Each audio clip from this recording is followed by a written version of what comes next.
નમસ્કાર વિદ્યાર્થી મિત્રો, સ્વાગત છે તમારું સ્કાયલાઇન એજ્યુકેશનમાં। આજે આપણે પ્રથમ પરીક્ષા અસાઇનમેન્ટ 2024 ધોરણ 9 વિષય છે સામાજિક વિજ્ઞાન, જેમાં સેક્શન બી જોવાના છીએ। બરાબર, 1 થી 4 પ્રકરણનું આપણે સોલ્યુશન જોઈ લીધું। આ વિડીયોમાં આપણે 8 થી 9નું બરાબર, અને ત્યાર પછી આવનારા વિડીયોમાં 14 અને 15 એમ બંને પાઠનું સોલ્યુશન છે લેખિતમાં જોઈશું। જો તમારે આની પીડીએફ જોઈતી હોય લેખિતમાં સોલ્યુશનની બરાબર છે, તો કમેન્ટમાં પીડીએફ એમ લખી આપજો, ત્યાં તમને લિંક મળી રહેશે। તો ચાલો આપણે લેખિતમાં શરૂઆત કરીએ સોલ્યુશનની। તો અહીં તમે વિભાગ એ જોઈ શકો છો, જે આપણે આગળના વિડીયોની અંદર સોલ્યુશન કરી લીધું છે, ખાલી જગ્યા, ખરા ખોટા બરાબર છે।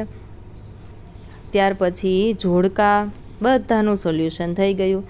વિભાગ બીની અંદર પણ આપણે પહેલાં અને બીજા, ત્રીજા અને ચોથા એમ 4 પ્રકરણનું સોલ્યુશન જોઈ લીધું છે। તમે સ્ક્રીન પર જોઈ શકો છો બરાબર છે। આ પારિભાષિક શબ્દોનું સોલ્યુશન છે। આ છે ચેપ્ટર 3, ત્યાર પછી ચેપ્ટર 4 જો અહીંથી શરૂ થાય છે બરાબર। ચાલો હવે આપણે પ્રકરણ નંબર 8થી શરૂઆત કરીએ બરાબર। આ પીડીએફ મેળવવા માટે તમારે કમેન્ટ બોક્સની અંદર પીડીએફ લખવાનું છે, અને હા, તમારે આ બધા જ વિડીયોની જો લિંક જોતી હોય તો કમેન્ટ બોક્સમાં સેક્શન, વિષય અને કયો પ્રશ્ન જોઈએ છે લખી આપજો, ત્યાં તમને લિંક મળી જશે। પ્રકરણ 8માં પહેલું, એકીકૃત ન્યાયતંત્ર એટલે શું બરાબર। જવાબમાં લખો ટૂંક નોંધ। આનો બીજો સવાલ પણ એવો બની શકે કે ભારતમાં ન્યાયતંત્રની કામગીરી। જવાબ લખીએ, બંધારણમાં સમગ્ર દેશ માટે સળંગ, સુગ્રથિત, સ્વતંત્ર, નિષ્પક્ષ અને એકસૂત્રી ન્યાયતંત્રની જોગવાઈ કરવામાં આવી છે। ભારતીય સમવાયતંત્ર કેન્દ્રમાં સર્વોચ્ચ અદાલત છે, જેનું સ્થાન સૌથી ઊંચું છે। ત્યાર પછી અનુક્રમે રાજ્યોની વડી અદાલતો, જિલ્લાની, તાલુકાની અદાલતો આવે। આમ આપણા દેશમાં સળંગ એકસૂત્રી ન્યાયતંત્ર છે બરાબર। તમે આવી રીતે જવાબ લખશો એટલે તમને 2 ગુણ મળી રહેશે બરાબર। આવા 2 ગુણના તમને વિભાગ બીની અંદર 8 પ્રશ્ન પૂછવામાં આવશે। ઓકે, તો હવે આપણે જોઈએ બીજો સવાલ। ભારતનું બંધારણ વિશ્વનું સૌથી વધુ વિગતવાર અને વિસ્તૃત લેખિત દસ્તાવેજ છે। કારણ આપો। જવાબમાં આપણે લખીએ, બંધારણમાં કુલ 22 ભાગ છે, 461 અનુચ્છેદો અને 12 પરિશિષ્ટો છે।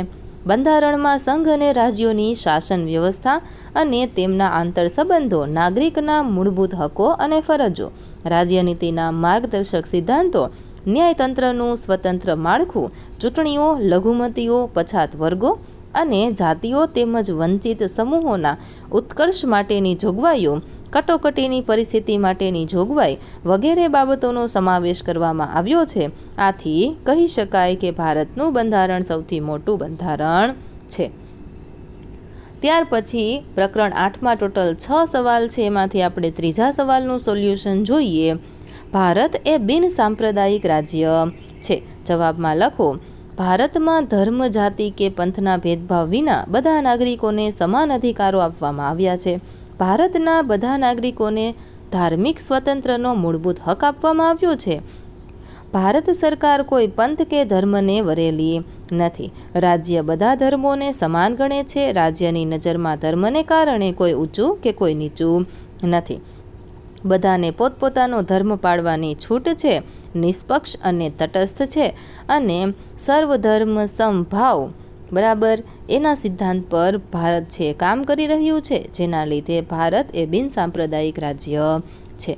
ત્યાર પછી ચોથો સવાલ છે, સાર્વત્રિક પુખ્ત વય મતાધિકાર એટલે શું બરાબર। અહીં પુખ્ત આવશે, જોઈએ આપણે જવાબમાં। સાર્વત્રિક પુખ્ત વય મતાધિકાર એટલે 18 વર્ષ કે તેથી વધુ વયનો કોઈ કાયદા દ્વારા ગેરલાયક ન ઠરાવવામાં આવ્યો હોય, અસ્થિર મગજનો ન હોય અને જેનું મતદાર યાદીમાં નામ હોય એવા ભારતના પ્રત્યેક નાગરિકને ધર્મ, જાતિ, કોમ, શિક્ષણ, લિંગ, જન્મસ્થાન, આવક કે મિલકતના ભેદભાવ વિના આપેલો સમાન મતાધિકાર। ત્યાર પછી 5મું, આમુખ ભારતીય બંધારણનો અર્ક છે। કારણ આપો। જવાબમાં લખીએ, કોઈ પણ કાયદાના ઘડતરમાં કાયદાને સંપૂર્ણપણે સમજવામાં કે તેનો અર્થઘટન કરવામાં આમુખ માર્ગદર્શક બને છે। કાયદો ઘડવા પાછળ સંસદ કે ધારાસભાનો હેતુ શું છે તેનો આદર્શ કે નીતિ શું છે તે જાણવામાં આમુખ મદદગાર બને છે. કયા પ્રકારની મુશ્કેલીઓ નિવારવા માટે કાયદો ઘડવામાં આવી રહ્યો છે તેનો નિર્દેશ આપણને આમુખમાંથી જાણવા મળે છે. બરાબર. આમ આમુખ સમગ્ર બંધારણનું હાર્દ રજૂ કરતું હોવાથી તે ભારતીય બંધારણનો અર્ક મનાય છે. બરાબર, અહીં અર્ક આવશે. છઠ્ઠું, આમુખ એ હોકાયંત્રની ગરજ સારે છે. બરાબર, જેનું લેખિતમાં સોલ્યુશન તમે અહીં જોઈ શકો છો. લેખિતમાં સોલ્યુશન કરવાની ખૂબ મજા આવે છે ને, તો વિડીયોને લાઈક કરી દેજો તમારા બધા જ મિત્રો સાથે. આ વિડીયોની લિંકને વોટ્સએપ પર જરૂરથી શેર કરી દેજો. તમારે આવી જ રીતે બીજા વિડીયો પણ જોવા છે ને, તો ચેનલને સબસ્ક્રાઈબ કરવાનું ભૂલશો નહીં અને બેલ આઇકન જરૂરથી પ્રેસ કરી દેજો. તમારી શાળાનું નામ શું છે એ અમને કમેન્ટ બોક્સમાં જરૂરથી જણાવજો. અને હા, તમારે કોઈ પણ વિષયનું જો સોલ્યુશન જોઈતું હોય તો તમારે ધોરણ, ત્યાર પછી વિષય, સેક્શન લખી કયો પ્રશ્નના જવાબ જોઈએ છે એ તમે કમેન્ટની અંદર લખી આપજો. ત્યાં તમને જવાબ અથવા તો વિડીયોની લિંક છે એ મળી રહેશે. બરાબર, એટલે તમારું સરસ મજાનું સોલ્યુશન થઈ જાય. અને હા, પીડીએફ છે એ તમારે જોઈતી હોય, ડાઉનલોડ કરવી હોય તો તમે કમેન્ટ બોક્સની અંદર પીડીએફ લિંક એમ લખી આપજો. ત્યાંથી તમને સરળતાથી મળી જશે. ઓકે. અને હા, ટેલિગ્રામ ચેનલ જોઈન કરવાનું ભૂલશો નહીં, જ્યાં તમને તમામ પ્રકારના અપડેટ મળી રહેશે. ત્યાર પછી છે પ્રકરણ નંબર 9. એની અંદર પહેલો સવાલ છે, બાળ મજૂરી સજાપાત્ર ગુનો બને છે, કારણ આપો. આમાં ટોટલ 8 પ્રશ્ન છે. તો આપણે પહેલા સવાલનો જવાબ આપણે જોઈએ તો, શોષણ વિરોધી હકથી દરેક નાગરિકને શોષણ વિરુદ્ધ રક્ષણ આપવામાં આવ્યું છે. આ હક દ્વારા બાળમજૂરી પર કાયદાથી પ્રતિબંધ મૂકવામાં આવ્યો છે. આ હક મુજબ 14 વર્ષથી નીચેની ઉંમરના બાળકોને જોખમ ભરેલા સ્થળોએ નોકરીઓમાં રાખવાની મનાઈ ફરમાવવામાં આવી છે. આથી બાળમજૂરી સજાપાત્ર ગુનો બને છે. બીજો સવાલ છે, માર્ગદર્શક સિદ્ધાંતો અને મૂળભૂત હકો એ એકબીજાના વિરોધી નથી, બલકે એકબીજાના પૂરક છે, કારણ કે જવાબમાં આપણે લખીએ, રાજ્યનીતિના માર્ગદર્શક સિદ્ધાંતો રાજ્યની સત્તાને વિસ્તારે છે, જ્યારે મૂળભૂત હકો રાજ્યોની સત્તાને મર્યાદિત કરે છે. રાજ્યના માર્ગદર્શક સિદ્ધાંતો રાજ્યમાં સામાજિક અને આર્થિક લોકશાહી સ્થાપવાનું ધ્યેય ધરાવે છે, જ્યારે મૂળભૂત હકો રાજ્યમાં રાજકીય લોકશાહી આપે છે. બરાબર, તમે આમાંથી તફાવત પણ બનાવી શકો છો. બરાબર, જોઈ લ્યો આ પહેલો મુદ્દો.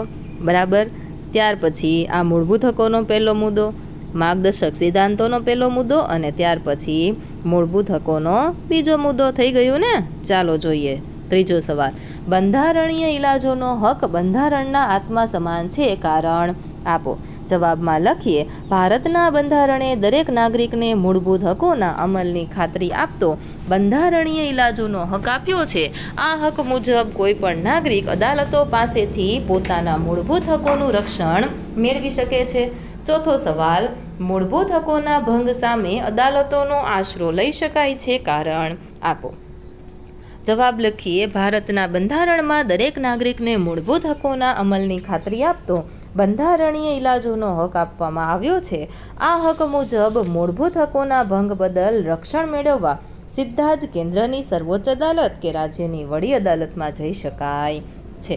ત્યાર પછી છે પાંચમો સવાલ, નિવારક અટકાયત. અને છઠ્ઠો સવાલ છે, લઘુમતીઓના કલ્યાણ અને વિકાસ માટેની બંધારણીય જોગવાઈઓનો પરિચય. બરાબર, ખૂબ જ મોટો સવાલ છે. તો મેં અહીં મુદ્દા પાડી અને સરસ મજાનો જવાબ લખેલો છે. ઓકે. સાતમો સવાલ છે, ભારતના બંધારણમાં આપેલ બંધારણીય અધિકારો જણાવો.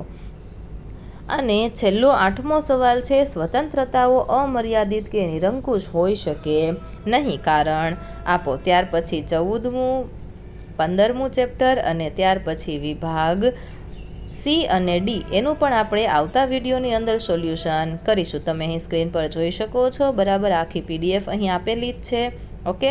તમારે જો આ પીડીએફ ડાઉનલોડ કરવી હોય તો તમે કમેન્ટમાં જરૂરથી પીડીએફ એમ લખી આપજો, ત્યાંથી તમને મળી રહેશે. બીજી તમારી શાળાની કમેન્ટ પણ તમારે કરવાની રહેશે, બરાબર એ લોકોને ફટાફટ જવાબ મળી જશે.